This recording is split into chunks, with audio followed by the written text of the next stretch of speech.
Hello everybody, the Red Shirt Boy's back. And could y'all tilt your phone over so I don't fall over? Okay, that's better. Well, I got done painting in the closet here, and yeah, you can still see the lines from where the old ledger boards were, but it's all one color now. So I'm not too worried about that. The new shelf will go right almost over top of that, so that's not a big deal. Patched the holes up there, painted over. That paint's still a little wet, so it'll dry up nice. Got these over here patched and painted somewhat. I went ahead and painted the trim and the baseboard just to freshen it up. And originally, when they painted the house, they used oil-based paint. And man, that stuff is great. And you can see the different color of the door right there. This is what I just did. It's just white straight out of the can. And this, I don't know, it's 30 years old, 40 years old paint, oil base. Oil base is great, but over time, it starts to yellow and turn, and I don't really like it because of that. Water base, this will stay white forever. So I'll take that door off at some point and repaint it to make it match. And I only did half of the door frame. As you can see, this is still that yellowish, and this is a nice and pretty white, and this has got that yellow tint to it. It may have been this color white when they first painted it, but over the years, it tends to yellow. The other problem is when you go to paint over oil base, that oil base paint is such a hard, smooth finish that if you put any kind of water base on top of it, you run the risk of it paint just falling off or peeling off really bad. So I had to get a special primer to put down first before I could put the water-based enamel on top of that. So anyway, it's not perfect, but it's in the closet. It looks okay, I think so. All right, so now I went to the Big Orange Retail Giant and got a remodel box. Where is it? I call it a remodel box. They call it old work box. And we'll be able to put it up here. Oh, I painted over my marks. I got to remeasure that. Put it up here to get it in between the shelves. And then blank this one off, and the plug will be up here, and I can still use it. Okay, and I got some wire that I got left over there. I'll need a couple of feet of that, maybe.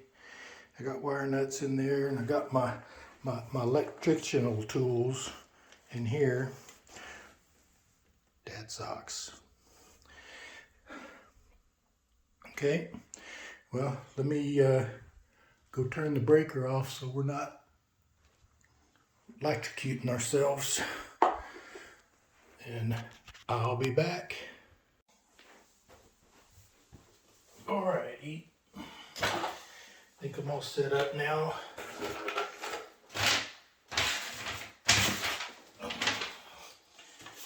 Maybe. Where'd my memory go? I had it. It was right here. Dang it. Oh, there it is.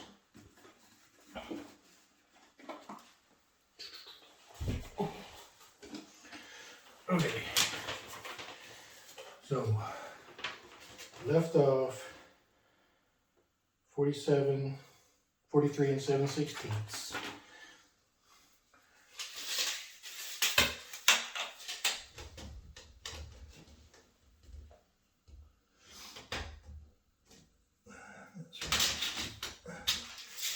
here.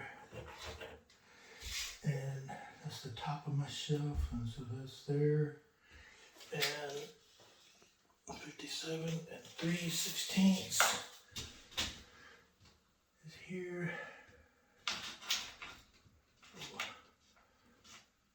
Minus 3/4. No, let's go 3.5. For 1, 2, 3.5, and another 3/4. Right. 57. Oh no, that's way up here. 57, 3. 1, 2, 3.5, and then 3/4. Right there. So between there and there. Well, that doesn't seem. Oh yeah, that's okay. Yeah. So I just need to be somewhere between here and there. So let's see. The way these work, these are pretty cool. You cut a hole in the sheetrock as big as this box is.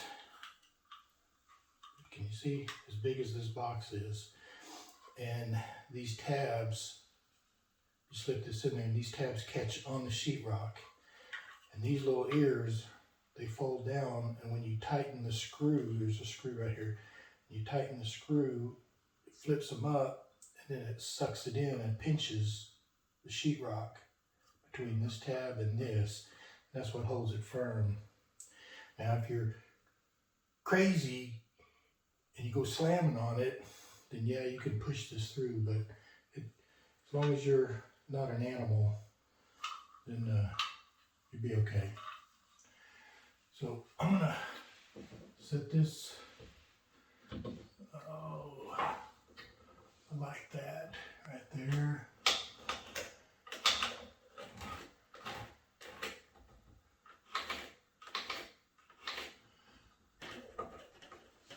And it moved a little bit, but that'll be all right. All right, so I've got this square there. My grandson was saying, that's a rectangle. Also got to notch your hole out for this little section right here. So we'll do that after we cut the initial hole.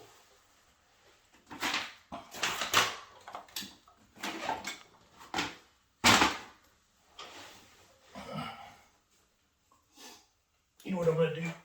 I'm going to go get some different pair of glasses. Okay, I'm back. I got two pairs of glasses. One pair for seeing distance and another pair for when I work at the computer. I can see right there. I don't like the bifocals because I don't want to be tilting my head up back and forth and all that.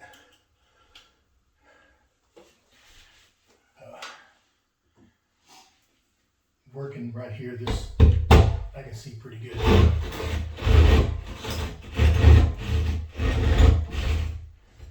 And to minimize the dust, when I'm applying pressure towards the cut, in stroke, and when I pull it out, I'm not cutting. I'm only cutting on the end as I'm pushing in. Get some out. If I were to do that, then you get a lot more dust.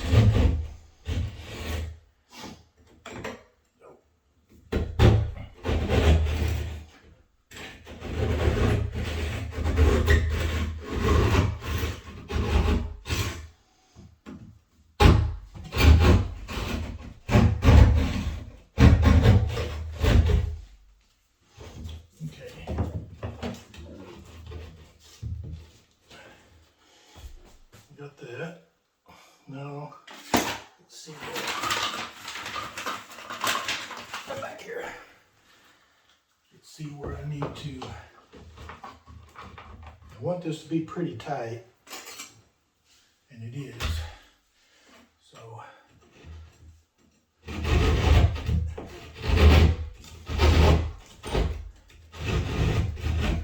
don't cut, especially on the height. You want it just big enough. Okay, see, I got a notch out here. Oh, I can't see nothing.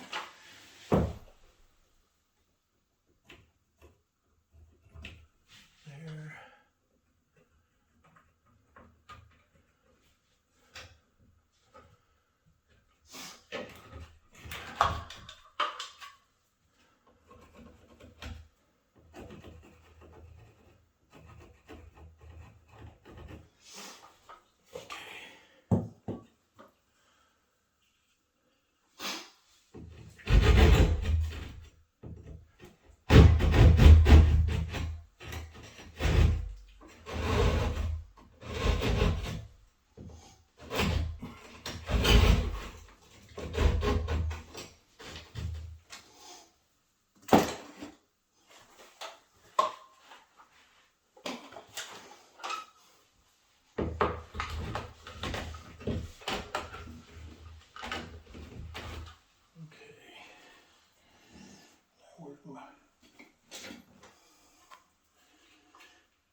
Have to open her up a little bit more.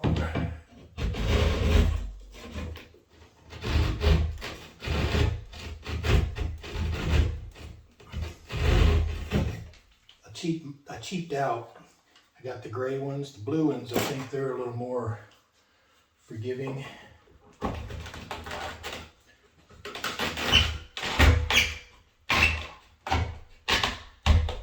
Than this one.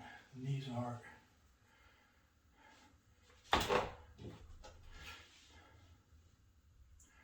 Ooh. Oh no.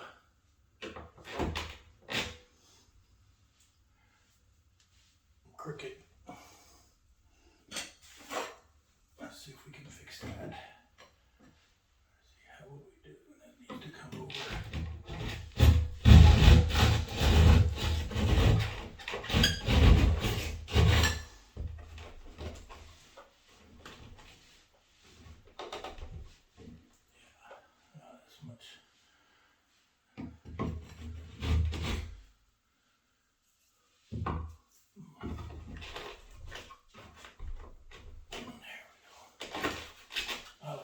Better.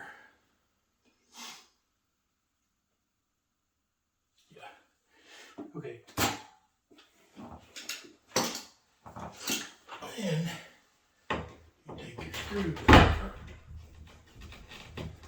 And as you do this, I can feel it tightening up against the sheetrock.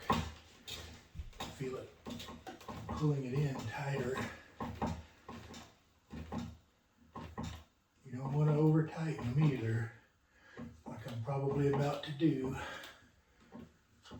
Oh, here we go. Did it go?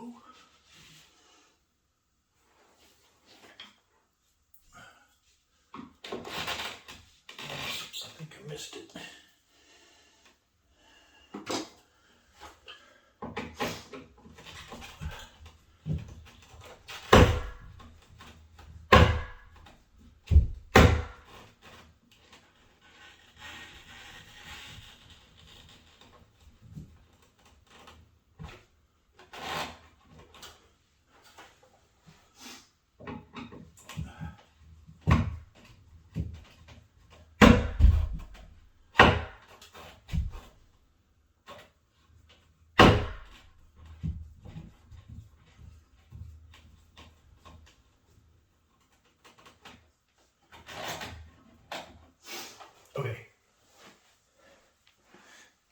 Something went wrong.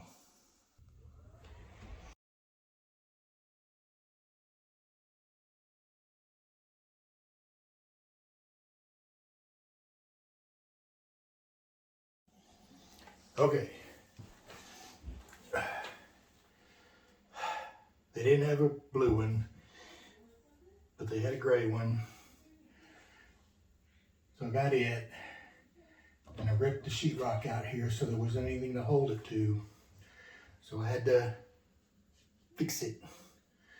So I took a paint stick, cut it behind here, and stuck it behind here and put a screw in here to hold it. Did that on the top and the bottom, a little paint stick that I cut, and screwed through what's left of the sheetrock into that paint stick. It gave me something to some backing in there to when I tighten these screws up, it would catch on that paint stick, pull it together, and I think I got it. And I didn't, I nearly forgot to put the wire back in again, but I got it this time. So there we are with that. Now I can move forward. I can attach these wires to these and this to the plug, stick it in there, and we'll be golden. A 30-minute project turning into 2 hours. Story of my life. Right. Now, I'm going to be able to finish this time.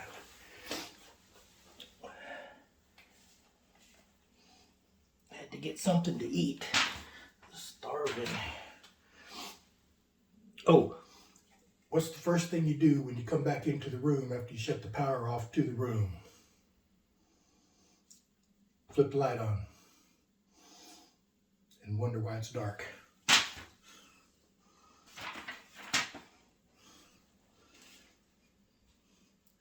I've tried to turn this light onto this closet about 3 times now. Where's my, oh, there it is. Okay.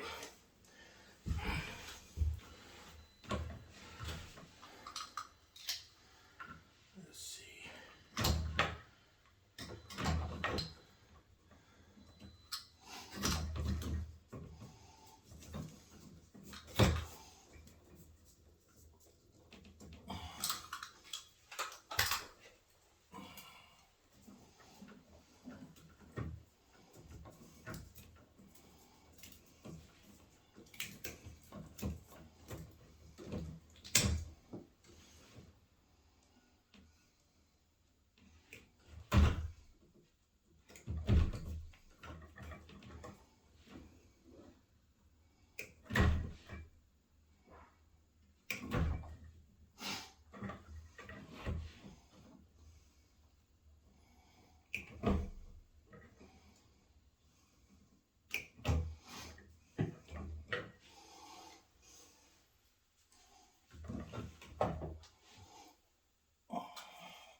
Now I think I just wrap some tape on there, shove it in there, right?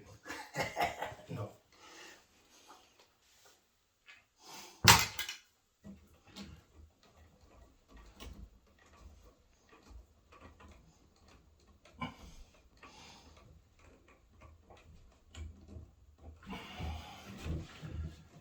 There.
Okay, that should be it. Now I'm gonna go throw a breaker on and see if I can blow the house up. All right, looks like we got light and nobody died. Let's see, we'll plug this in, and if these two lights come on, that means it says correct wiring. That means I did it right, huh? And there we go. Two lights on. Right there. Yeah. So, must have done something right. Alright. Oh, one more thing. What did I do with it? Hang on.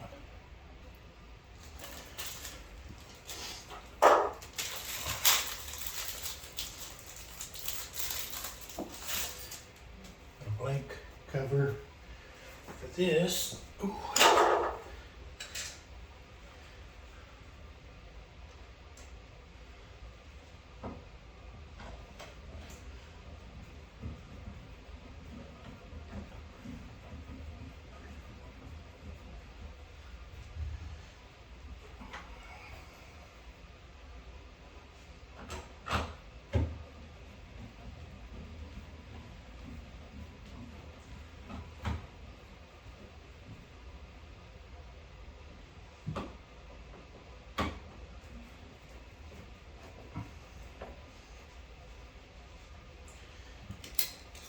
This cover. Put back on here.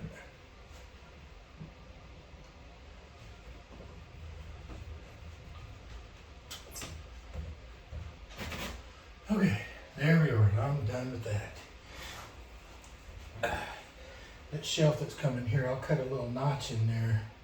So if we have to take this plate off in the future, we can. So,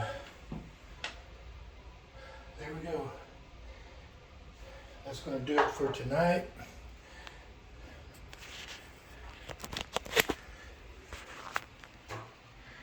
That's going to do it for tonight. And I'm going to clean up this mess. This 30-minute project that took 2 hours. And then go put my dad's socked feet up.